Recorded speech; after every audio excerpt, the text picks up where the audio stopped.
Punjabi radio USA ਸੁਣ ਰਹੇ ਸਾਰੇ ਸਰੋਤਿਆਂ ਨੂੰ ਪਿਆਰ ਸਤਿਕਾਰ ਸਤਿ ਨਿੱਘੀ ਜਿਹੀ ਸਤਿ ਸ੍ਰੀ ਅਕਾਲ। ਸਭ ਨੂੰ ਜੀ ਨੂੰ ਆਖਦੇ ਹਾਂ। ਸੋ ਪ੍ਰੋਗਰਾਮ ਅਪਡੇਟ ਕੈਲੀਫੋਰਨੀਆ 'ਚ ਹਰਜੋਤ ਸਿੰਘ ਜੀ ਨੂੰ ਸਵਾਗਤ ਹੈ ਜੀ। ਸਤਿ ਸ੍ਰੀ ਅਕਾਲ।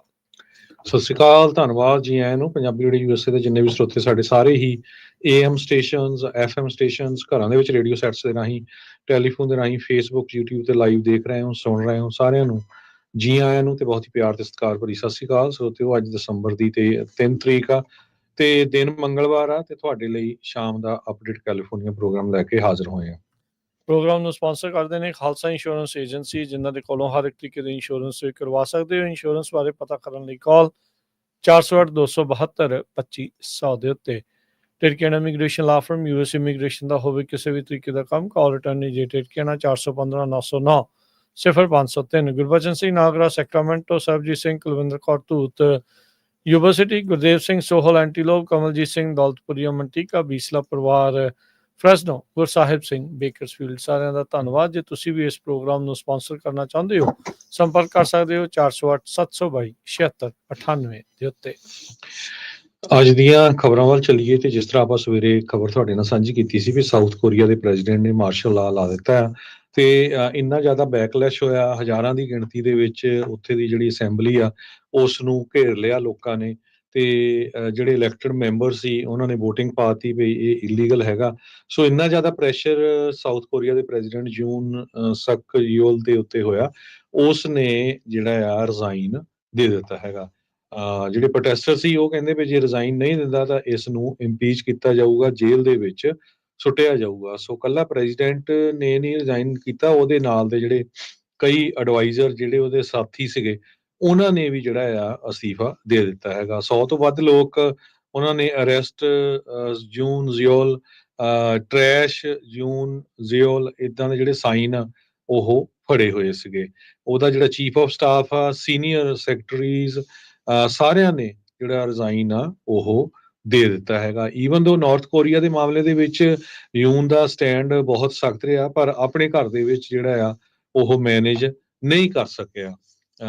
ਉਹ ਨਿਊ ਕਮਰ ਸੀ ਪੋਲਿਟਿਕਸ 'ਚ, 27 ਸਾਲ ਉਸਨੇ ਐਜ਼ ਏ ਪ੍ਰੋਸੀਕਿਊਟਰ ਕੰਮ ਕੀਤਾ ਸੀ।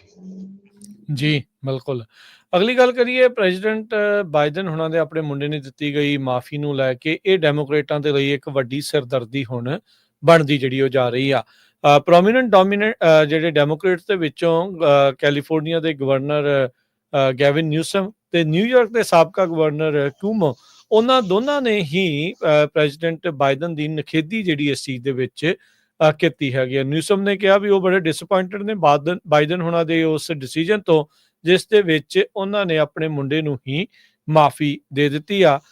ਕਹਿੰਦੇ ਵੀ ਜੋ ਵੀ ਪ੍ਰੈਜ਼ੀਡੈਂਟ ਤੇ ਉਹਨਾਂ ਦੇ ਪਰਿਵਾਰ ਦੇ ਥਰੂ ਜਿਹੜਾ ਹੋਇਆ ਆ ਵੀ ਉਹਨਾਂ ਦਾ ਇੱਕ ਇਰਾਦਾ ਬਣਦਾ ਸੀ ਆਪਣੇ ਮੁੰਡੇ ਨੂੰ ਜਿਹੜਾ ਉਹ ਬਣਾਉਣ ਦੇ ਲਈ, ਪਰ ਅਸੀਂ ਪ੍ਰੈਜ਼ੀਡੈਂਟ ਨੂੰ ਉਸਦੇ ਵਰਡ ਦੇ ਲਈ ਜਿਹੜਾ ਉਹ ਜਾਣਦੇ ਹਾਂ।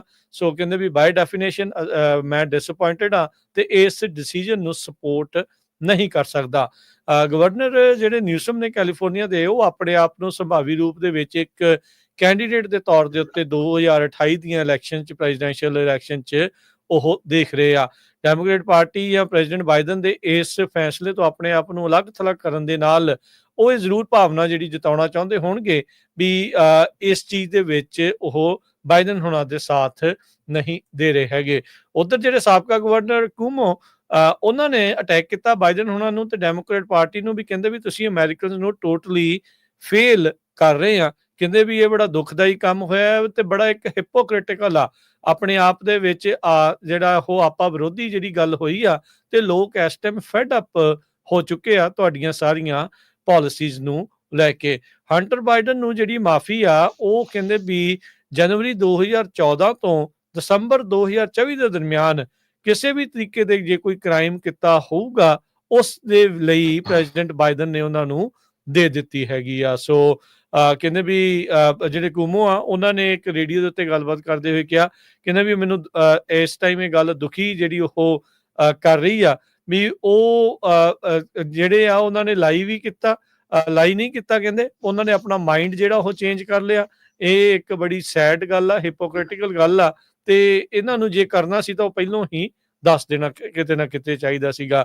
ਗਵਰਨਰ ਕਿਊਮੋ ਨੂੰ ਵੀ ਬਾਹਰ ਦਾ ਰਸਤਾ ਜਿਹੜਾ ਆ ਇੱਕ ਟਾਈਮ ਦੇ ਉੱਤੇ ਦਿਖਾਇਆ ਗਿਆ ਸੀਗਾ, ਜਦ ਉਹਨਾਂ ਉੱਤੇ ਵੀ ਜਿਹੜੇ ਐਲੀਗੇਸ਼ਨਸ ਆ ਉਹ ਲੱਗੇ ਸੀ।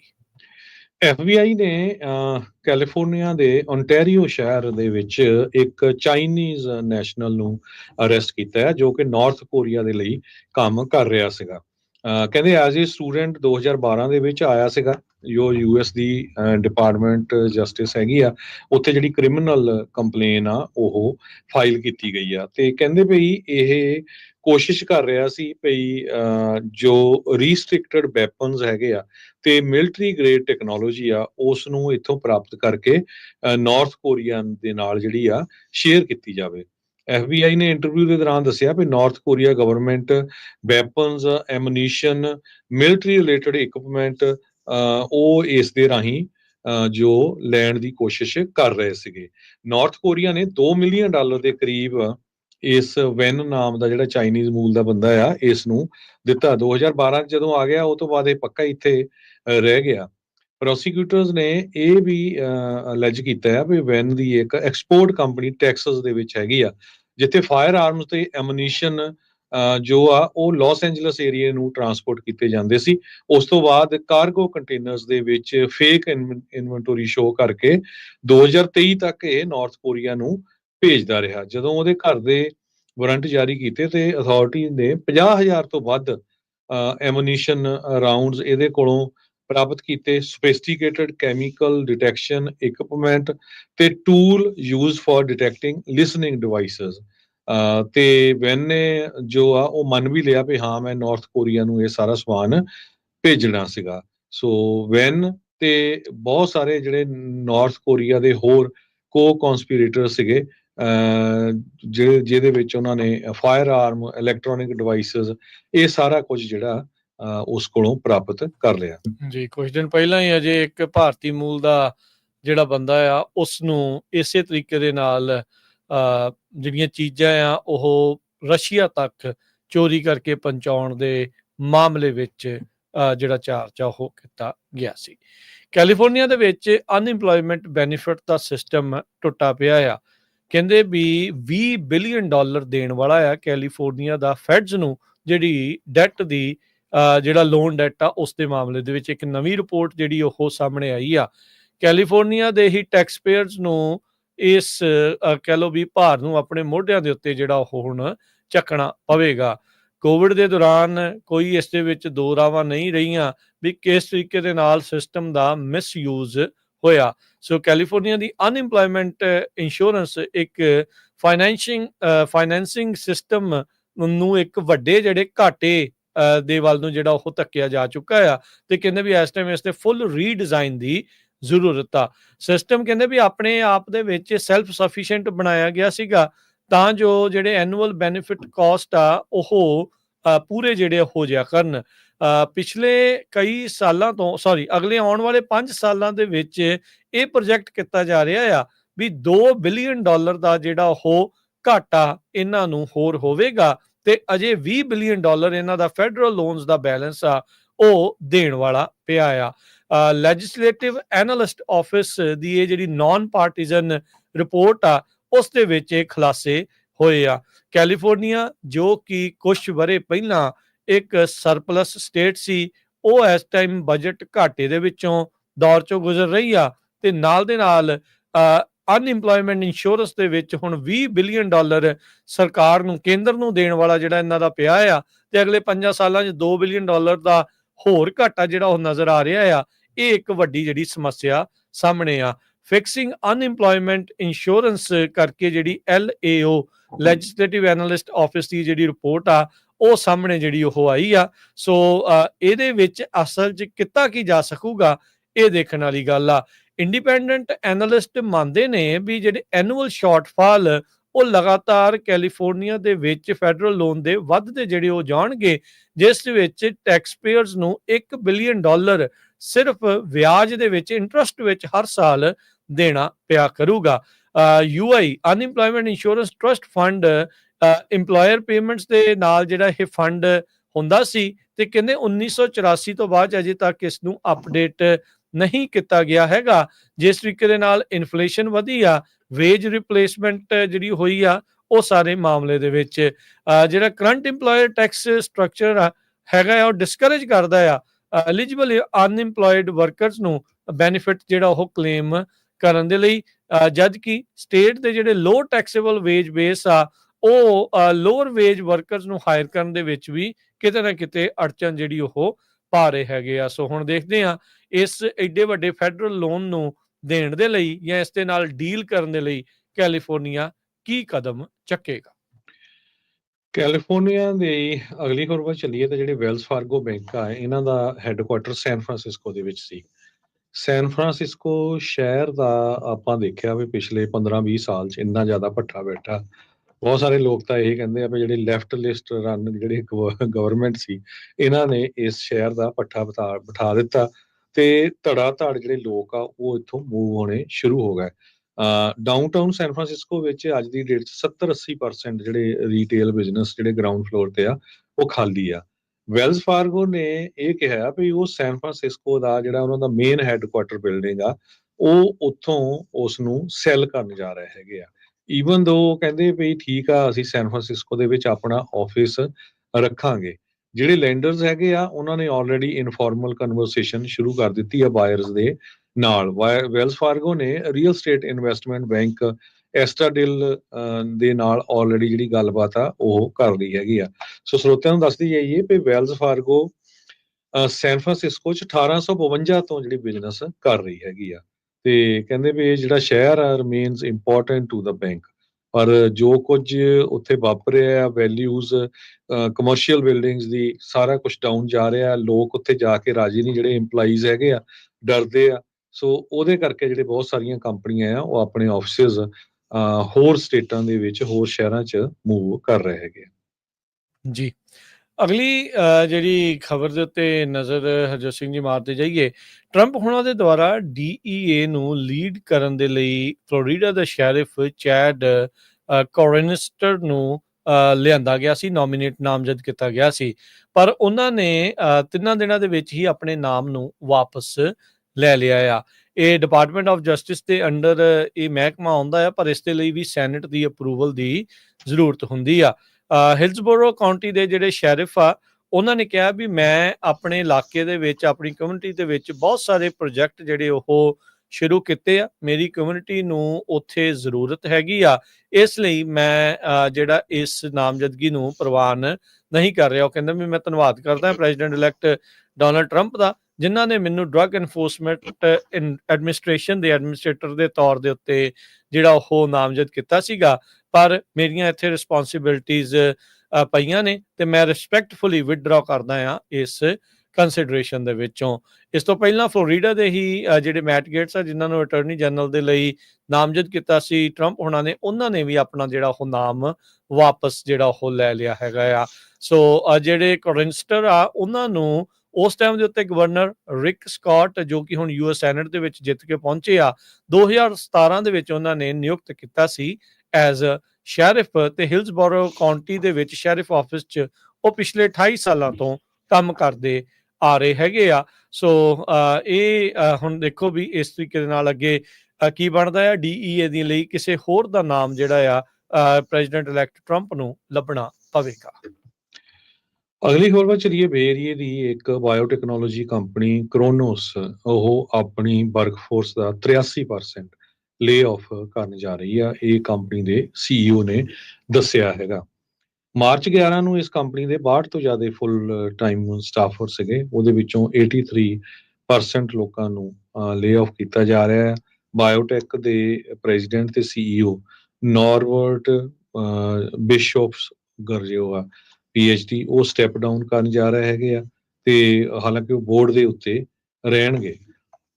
ਇੱਕ ਟਾਈਮ ਦੇ ਉੱਤੇ $1 ਬਿਲੀਅਨ ਦੀ ਇਹ ਕੰਪਨੀ ਸੀ, ਤੇ ਪਰ ਇਹਨਾਂ ਦਾ ਜਿਹੜਾ ਬਿਜ਼ਨਸ ਘਟਦਾ ਗਿਆ ਤੇ ਹੁਣ ਇਹ 83% ਆਪਣੀ ਵਰਕਫੋਰਸ ਘਟਾਉਣ ਜਾ ਰਹੇ। ਜੀ, ਇਹ ਪਹਿਲੀ ਵਾਰ ਨਹੀਂ ਹਰਜੋਤ ਸਿੰਘ ਜੀ, ਇੱਦਾਂ ਦੀਆਂ ਖਬਰਾਂ ਆਲਰੇਡੀ ਆਪਾਂ ਕਾਫੀ ਜਿਹੜੀਆਂ ਉਹ ਸੁਣ ਚੁੱਕੇ ਹਾਂ, ਜਿੱਥੇ ਕੈਲੀਫੋਰਨੀਆ ਦੇ ਬਹੁਤ ਸਾਰੇ ਜਿਹੜੇ ਬਿਜ਼ਨਸਿਸ ਆ, ਖਾਸ ਕਰਕੇ ਟੈਕ ਵਾਲੇ, ਬਾਇਓਟੈਕ ਵਾਲੇ, ਉਹਨਾਂ ਦੇ ਵਿੱਚ ਲੇ ਆਫਸ ਜਿਹੜੀਆਂ ਉਹ ਲਗਾਤਾਰ ਆਪਾਂ ਸੁਣ ਰਹੇ ਹੈਗੇ ਆ। ਸੋ ਦੇਖੋ ਅੱਗੇ ਜਿਹੜਾ ਉਹ ਕੀ ਬਣਦਾ ਹੈਗਾ ਆ। ਅਗਲੀ ਜਿਹੜੀ ਹਰਜੋਤ ਸਿੰਘ ਜੀ ਖਬਰ ਉਸ ਉੱਤੇ ਨਜ਼ਰ ਮਾਰਦੇ ਜਾਈਏ ਤਾਂ ਕਹਿੰਦੇ ਨਿਊਯਾਰਕ ਪੈਂਸਿਲਵੇਨੀਆ ਦੇ ਇਲਾਕੇ ਦੇ ਵਿੱਚ ਇੱਕ ਹੋਰ ਰਾਊਂਡ ਲੇਕ ਇਫੈਕਟ ਸਨੋ ਦਾ ਆਉਣ ਜਾ ਰਿਹਾ ਹੈਗਾ ਆ। ਇਸ ਵੀਕਐਂਡ ਦੇ ਉੱਤੇ ਵੀ ਬਹੁਤ ਭਾਰੀ ਜਿਹੜੀ ਆ ਉਹ ਸਨੋ ਪਈ ਸੀ, ਜਿਸ ਵਿੱਚ ਕਈ ਫੁੱਟ ਜਿਹੜੀ ਸਨੋ ਆ ਉਹ ਇਹਨਾਂ ਇਲਾਕਿਆਂ ਦੇ ਵਿੱਚ ਡਿੱਗੀ ਸੀ। ਹੁਣ ਜਿਹੜਾ ਲੇਕ ਈਵਰੀ ਤੇ ਓਨਟਾਰੀਓ ਦੇ ਨਜ਼ਦੀਕ ਇੱਕ ਵਾਰੀ ਫੇਰ ਇਹ ਮੰਨਿਆ ਜਾ ਰਿਹਾ ਆ ਵੀ ਮੋਰ ਦੈਨ 65 ਇੰਚਸ 5.5 ਫੁੱਟ ਤੱਕ ਜਿਹੜੀ ਸਨੋ ਆ ਹੋਰ ਪੈ ਸਕਦੀ ਆ। ਸੋ ਆਉਂਦੇ ਦਿਨਾਂ ਦੇ ਵਿੱਚ ਜਿਹੜੇ ਵੀ ਲੋਕ ਉਸ ਇਲਾਕੇ ਦੇ ਵਿੱਚ ਰਹਿੰਦੇ ਨੇ ਜਾਂ ਜਿਹੜੇ ਟਰੱਕਰਸ ਨੇ ਉਧਰਲੇ ਪਾਸੇ ਨੂੰ ਜਾਣਾ ਆ, ਉਹ ਕਹਿੰਦੇ ਵੀ ਟਰੈਵਲ ਉਹਨਾਂ ਦੇ ਲਈ ਕਾਫੀ ਜ਼ਿਆਦਾ ਮੁਸ਼ਕਿਲ ਜਿਹੜਾ ਉਹ ਹੋਣ ਜਾ ਰਿਹਾ ਆ। ਸੋ ਨਿਊਯਾਰਕ, ਪੈਂਸਿਲਵੇਨੀਆ ਇਹਨਾਂ ਇਲਾਕਿਆਂ ਦੇ ਵਿੱਚ ਲੇਕ ਇਫੈਕਟ ਸਨੋ ਜਿਹੜੀ ਆ ਆਉਂਦੇ ਦਿਨਾਂ 'ਚ ਹੋਰ ਵੀ ਜ਼ਿਆਦਾ ਪਵੇਗੀ। ਅਗਲੀ ਖਬਰ ਵਿੱਚ ਚਲੀਏ। ਇੱਕ ਸਪੈਸ਼ਲ ਸੈਸ਼ਨ ਜੋ ਕੈਲੀਫੋਰਨੀਆ ਦੀ ਸਟੇਟ ਅਸੈਂਬਲੀ ਦਾ ਹੋ ਰਿਹਾ, ਉਹਦੇ ਵਿੱਚ ਪਾਣੀਆਂ ਦੀ ਜਿਹੜੀ ਲੜਾਈ ਹੋਣੀ ਆ ਫੈਡਰਲ ਤੇ ਸਟੇਟ ਦੇ ਵਿਚਕਾਰ, ਜਦੋਂ ਟਰੰਪ ਹੋਣੀ ਆਪਣਾ ਚਾਰ ਸੰਭਾਲਦੇ ਆ, ਉਸ ਨੂੰ ਦੇਖਦੇ ਹੋਏ ਸਟੇਟ ਡੈਮੋਕ੍ਰੇਟਸ $25 ਮਿਲੀਅਨ ਮੰਗ ਰਹੇ ਹੈਗੇ ਆ ਤਾਂ ਕਿ ਜੋ ਟਰੰਪ ਐਡਮਿਨਿਸਟ੍ਰੇਸ਼ਨ ਨੂੰ ਸੂ ਕੀਤਾ ਜਾ ਸਕੇ ਜੇ ਪਾਣੀਆਂ ਵਾਲੀ ਜਿਹੜੀ ਪ੍ਰੋਬਲਮ ਆਉਂਦੀ ਹੈਗੀ ਆ। ਸਟੇਟ ਆਫ ਕੈਲੀਫੋਰਨੀਆ ਦੀ ਜਿਹੜੀ ਪ੍ਰੋਬਲਮ ਆ ਵਾਟਰ ਪਾਰਕਸ, ਵਾਈਲਡ ਲਾਈਫ ਜੋ ਆ, ਇਹ ਪਹਿਲੇ ਜੋ ਟਰੰਪ ਦਾ ਐਡਮਿਨਿਸਟ੍ਰੇਸ਼ਨ ਆਇਆ ਸੀ ਉਸ ਟਾਈਮ ਵੀ ਹੋਈ ਸੀਗੀ। ਪਰ ਇਸ ਵਾਰ ਕਈ ਲੋਕ ਜਿਨ੍ਹਾਂ ਦੇ ਵਿੱਚ ਇੱਕ ਸੈਂਟਰਲ ਵੈਲੀ ਦੇ ਫਾਰਮਰ ਵਿਲੀਅਮ ਬੌਰਡਿਊ ਹੈਗੇ ਆ, ਉਹ ਕਹਿੰਦੇ ਆ ਵੀ ਮੈਂ ਨਹੀਂ ਚਾਹੁੰਦਾ ਵੀ ਸਟੇਟ ਤੇ ਫੈਡਰਲ ਦੀ ਲੜਾਈ ਹੋਵੇ। ਅਸੀਂ ਟਰੰਪ ਦੀ ਪ੍ਰੈਜ਼ੀਡੈਂਸੀ ਨੂੰ ਸਪੋਰਟ ਕੀਤਾ ਹੈਗਾ, ਹਾਲਾਂਕਿ ਕਹਿੰਦੇ ਵੀ ਉਸਨੇ ਜੇਡੀ ਵੈਂਸ ਨੂੰ ਕੋਲਿੰਗਾ ਦੇ ਵਿੱਚ ਪਿਛਲੀਆਂ ਗਰਮੀਆਂ ਦੇ ਵਿੱਚ ਉਹਦੀ ਕੈਂਪੇਨ ਵੀ ਕੀਤੀ ਸੀ ਤੇ ਉਹਦੀ ਫੰਡ ਰੇਜ਼ਿੰਗ ਵੀ ਕੀਤੀ ਸੀਗੀ ਤੇ ਉਹ ਬੋਰਡ ਦੇ ਬੈਸਟਲੈਂਡ ਵਾਟਰ ਡਿਸਟ੍ਰਿਕਟ ਦੇ ਉੱਤੇ ਵੀ ਸਰਵ ਕਰਦਾ ਹੈਗਾ। ਸੋ ਦੋਨਾਂ ਸਾਈਡਾਂ ਨੂੰ ਉਹ ਕਹਿ ਰਿਹਾ ਹੈ ਵੀ ਆਪਾਂ ਨੂੰ ਪਾਣੀ ਜਿਹੜਾ ਆ ਬਚਾਉਣਾ ਚਾਹੀਦਾ ਹੈਗਾ। ਫੈਡਰਲ ਗਵਰਨਮੈਂਟ ਤੇ ਸਟੇਟ ਰਲ ਕੇ ਜਿਹੜਾ ਕੰਮ ਕਰਨ ਤਾਂ ਕਿ ਆਪਾਂ ਮੈਕਸੀਮਮ ਜੋ ਵਾਈਟਲ ਇਨਫਰਾਸਟ੍ਰਕਚਰ ਆ ਉਸ ਨੂੰ ਕ੍ਰੀਏਟ ਕਰ ਸਕੀਏ ਤੇ ਪਾਣੀ ਨੂੰ ਬਚਾ ਸਕੀਏ ਤਾਂ ਕਿ ਜਿਹੜੀ ਸਾਡੇ ਫਾਰਮਰਸ ਆ ਸੈਂਟਰ ਵੈਲੀ ਦੇ ਵਿੱਚ ਉਹਨਾਂ ਦੀ ਜ਼ਮੀਨ ਜਿਹੜੀ ਬੰਜਰ ਨਾ ਬਣ ਜਾਵੇ। ਇਸੇ ਸੰਬੰਧ ਦੇ ਵਿੱਚ ਪਾਣੀ ਨੂੰ ਹੀ ਲੈ ਕੇ ਹਰਜੋਤ ਸਿੰਘ ਜੀ ਇੱਕ ਵਾਰੀ ਫੇਰ ਆਪਾਂ ਸ਼ੇਅਰ ਕਰਦੇ ਜਾਂਦੇ ਆ ਇੱਕ ਅਹਿਮ ਤੇ ਜਿਹੜੀ ਵੱਡੀ ਮੀਟਿੰਗ ਖਾਸ ਕਰਕੇ ਪੰਜਾਬੀ ਗਰੋਵਰਸ ਨੂੰ ਲੈ ਕੇ ਵਾਈਸੇਲੀਆ ਦੇ ਵਿੱਚ ਆਉਂਦੀ 5 ਤਰੀਕ ਨੂੰ ਉਹ ਹੋਣ ਜਾ ਰਹੀ ਹੈ ਸ਼ਾਮੀ 5 ਤੋਂ 8 ਵਜੇ ਤੱਕ ਵਾਈਸੇਲੀਆ ਦੇ ਕਨਵੈਨਸ਼ਨ ਸੈਂਟਰ ਦੇ ਵਿੱਚ। ਸਿਗਮਾ ਨੂੰ ਲੈ ਕੇ ਕੀ ਸਮੱਸਿਆਵਾਂ ਨੇ ਆਉਂਦੇ ਸਮੇਂ ਦੇ ਵਿੱਚ, ਕੀ ਉਸ ਦੇ ਨਾਲ ਅਸਰ ਪਊਗਾ ਇਕਨੋਮਿਕਲੀ, ਜੌਬਸ ਦੇ ਉੱਤੇ, ਖੇਤੀਬਾੜੀ ਦੇ ਉੱਤੇ, ਜਿਹੜੀ ਜ਼ਮੀਨ ਫੈਲੋ ਹੋਣ ਦੀ ਗੱਲ ਆ ਯਾਨੀ ਕਿ ਖਾਲੀ ਛੱਡੀ ਜਾ ਸਕਦੀ ਆ ਜਾਂ ਹੋ ਜਾਊਗੀ ਪਾਣੀ ਦੀ ਘਾਟ ਕਰਕੇ, ਉਸ ਨੂੰ ਲੈ ਕੇ ਜਿਹੜੀ ਵੱਡੀ ਚਰਚਾ ਜਿਹੜੀ ਉਹ ਹੋ ਰਹੀ ਆ। ਸੂਬੇ ਦੇ ਜਿਹੜੇ ਅਹਿਮ ਪਾਣੀ ਦੇ ਮਹਿਕਮੇ ਆ ਉਹ ਇਸ ਮੀਟਿੰਗ ਦੇ ਵਿੱਚ ਹਿੱਸਾ ਲੈਣ ਜਾ ਰਹੇ ਆ ਤੇ ਪੰਜਾਬੀ ਬੋਲੀ, ਪੰਜਾਬੀ ਭਾਸ਼ਾ ਦੇ ਵਿੱਚ ਇਹ ਮੀਟਿੰਗ ਹੋਵੇਗੀ। ਸੋ ਸਿਗਮਾ ਨੂੰ ਜਿਹੜਾ ਉਹ ਲੈ ਕੇ, ਸੋ ਇੱਕ ਵਾਰੀ ਫੇਰ ਦੱਸਦੇ ਜਾਈਏ 5 ਦਸੰਬਰ ਵੀਰਵਾਰ ਨੂੰ ਸ਼ਾਮੀ 5 ਤੋਂ 8 ਵਜੇ ਤੱਕ ਵਾਈਸੇਲੀਆ ਦੇ ਵਿੱਚ ਇਹ ਮੀਟਿੰਗ ਜਿਹੜੀ ਹੋਣੀ ਆ। ਸੋ ਖਾਸ ਕਰਕੇ ਜਿੰਨੇ ਵੀ ਪੰਜਾਬੀ ਗਰੋਵਰਸ ਆ ਜਾਂ ਜੇ ਖੇਤੀਬਾੜੀ ਕੰਮ ਘਟਦਾ ਹੈ ਤਾਂ ਉਹਦੇ ਨਾਲ ਸਾਰਿਆਂ ਦੇ ਉੱਤੇ ਜਿਹੜਾ ਉਹ ਅਸਰ ਪੈਂਦਾ ਆ। ਜੌਬਸ ਵੀ ਜਿਹੜੀਆਂ ਜਾਂਦੀਆਂ, ਸਟੋਰਾਂ ਦਾ ਕੰਮ ਵੀ ਘਟੂਗਾ। ਸੋ ਸਾਰਿਆਂ ਨੂੰ ਇਹ ਅਹਿਮ ਮੀਟਿੰਗ ਦੇ ਵਿੱਚ ਜਾਣ ਦੇ ਲਈ ਖੁੱਲਾ ਸੱਦਾ ਜਿਹੜਾ ਉਹ ਦਿੱਤਾ ਜਾ ਰਿਹਾ ਹੈ। ਸੋ ਸਾਰਿਆਂ ਨੂੰ ਜ਼ਰੂਰ ਪਹੁੰਚਣਾ ਚਾਹੀਦਾ ਆ। ਗਰੋਵਰਸ ਨੂੰ ਤਾਂ 100% ਜਿਹੜਾ ਇਸ ਦੇ ਵਿੱਚ ਵੱਧ ਤੋਂ ਵੱਧ ਜ਼ਰੂਰ ਪਹੁੰਚੋ। ਤੇ ਹਰਜੋਤ ਸਿੰਘ ਜੀ ਆਪਾਂ ਕਰੰਸੀ ਦੀ ਗੱਲ ਕਰਦੇ ਜਾਈਏ ਤੇ ਇੱਕ $US ਦੇ ਬਰਾਬਰ ਕੈਨੇਡਾ ਦੇ $1 ਤੇ 40 ਸੈਂਟ ਰਹੇ ਆ। ਇੱਕ $US ਦੇ ਬਰਾਬਰ ਪਾਕਿਸਤਾਨ ਦੇ 276 ਰੁਪਏ ਤੇ 74 ਪੈਸੇ। ਇੱਕ $US ਦੇ ਬਰਾਬਰ ਇੰਡੀਆ ਦੇ 84 ਰੁਪਏ ਤੇ 71 ਪੈਸੇ। ਜੀ, ਗੋਲਡਮੈਨ ਸੈਕਸ ਕਹਿ ਰਿਹਾ ਆ ਵੀ ਅਮਰੀਕਾ ਦੀ ਜਿਹੜੀ ਇਕਨੋਮੀ ਆ ਬੜੇ ਵੱਡੇ ਪੱਧਰ ਦੇ ਉੱਤੇ ਜਿਹੜੀ ਉਹ ਵਧਣ ਜਾ ਰਹੀ ਆ। ਜੋ ਉਮੀਦਾਂ ਆਸਾਂ ਸੀਗੀਆਂ ਸ਼ਾਇਦ ਉਸ ਤੋਂ ਵੀ ਜਿਹੜੀ ਉਹ ਪਾਰ ਜਾਵੇ। ਇਹ ਗੱਲ ਦੇ ਵਿੱਚ ਕਿੰਨੀ ਸੱਚਾਈ ਹੋਊਗੀ ਇਹ ਦੇਖਣ ਵਾਲੀ ਗੱਲ ਆ। ਆਮ ਲੋਕ ਜ਼ਰੂਰ ਹਾਲ ਦੀ ਘੜੀ ਕਹਿ ਲਓ ਵੀ ਲਾਲਾ ਉਹਨਾਂ ਦੇ ਵਿੱਚ ਹੋਈ ਪਈ ਆ। ਕੋਈ ਬੜਾ ਐਡਾ ਸਕੋਪ ਚੰਗਾ ਨਹੀਂ ਆ। ਸੋ ਹੋਪਫੁਲੀ ਉਹਨਾਂ ਦੀ ਗੱਲ ਜਿਹੜੀ ਉਹ ਸੱਚ ਹੋਵੇ। ਓਵਰਆਲ ਮਾਰਕੀਟ ਦੀ ਗੱਲ ਕਰੀਏ ਤਾਂ ਡਾਓ ਜੋਨਸ 76 ਪੁਆਇੰਟ ਘਟ ਕੇ 44,705 ਤੇ ਬੰਦ ਹੋਇਆ। S&P 3 ਪੁਆਇੰਟ ਵੱਧ ਕੇ 6,050 ਦੇ ਉੱਤੇ। ਨੈਸਡੈਕ 77 ਪੁਆਇੰਟ ਵੱਧ ਕੇ 19,481 ਦੇ ਉੱਤੇ। ਸੋਨੇ ਦਾ ਭਾਅ $2,600 ਤੇ $63 ਪ੍ਰਤੀ ਆਉਂਸ। ਕੱਚੇ ਤੇਲ ਦੀ ਕੀਮਤ $70 ਪ੍ਰਤੀ barrel. 10 year yield 4.23%, crypto currency 'ਚ ਬਿਟਕੋਇਨ 96,220 ਤੇ ਇਥੀਰੀਅਮ 3680 ਯੂਐਸ ਡਾਲਰ ਦੇ ਬਰਾਬਰ ਚੱਲ ਰਿਹਾ ਆ। ਸੋ ਇੱਥੇ ਹੀ ਸਰੋਤਿਆਂ ਤੋਂ ਇਜਾਜ਼ਤ ਲੈਂਦੇ ਹਾਂ। ਮੇਰੇ ਹਰਜੋਤ ਸਿੰਘ ਵੱਲੋਂ, ਮੇਰੇ ਰਾਜਕਰਨ ਮਿਸਲ ਨੂੰ ਤੁਹਾਨੂੰ ਸਭ ਨੂੰ ਪਿਆਰ ਸਤਿਕਾਰ ਸੈਨਿਕੀ ਜਿਹੀ ਸਤਿ ਸਤਿ ਸ੍ਰੀ ਸ੍ਰੀ ਅਕਾਲ ਅਕਾਲ। ਜੀ। ਉਹਦੇ ਵਾਸਤੇ ਜੋ ਹਾਸੇ ਖੇਲਦੇ ਰਹੋ, ਸੁਣਦੇ ਰਹੋ, ਦੇਖਦੇ ਰਹੋ ਪੰਜਾਬੀ ਰੇਡੀਓ USA। USA।